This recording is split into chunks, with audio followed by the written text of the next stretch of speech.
दोस्तों, एक बड़ी खोज। जिस सस्ते से फिश टैंक को रोहन ने सिर्फ 800 रुपए में खरीदा था, उसी टैंक के अंदर एक खूबसूरत औरत अपनी जान बचाने के लिए भाग रही थी। उसके पीछे दो भयानक राक्षसी साए गर्जना करते हुए उसका पीछा कर रहे थे। रोहन घबरा गया। ये क्या है? कोई फुल स्केल प्रोजेक्शन? और ये दोनों इतने खतरनाक क्यों लग रहे हैं?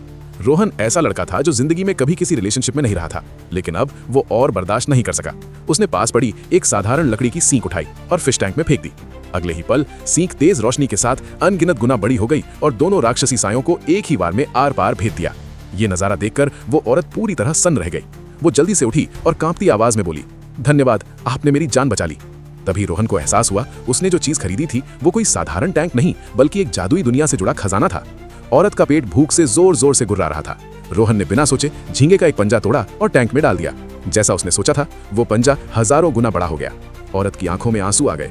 मेरा महान शाही परिवार, अगर वे आज जिंदा होते तो शायद मैं खुद को भगवान समझ बैठती। खाने का समय हो गया है। 1 महीने से भूखी उस औरत ने अपनी जादुई तलवार निकाली और झींगे पर वार कर दिया। तलवार सीधी खड़ी रह गई, लेकिन झींगे को जरा भी नुकसान नहीं हुआ। ये देखकर रोहन ने बस अपना हाथ आगे बढ़ाया और बेहद आराम से उस जादुई बंधन को खोल दिया। आसमान को चीर देना, चांद को हथेली में ढक लेना, ये कैसी भयानक ताकत थी।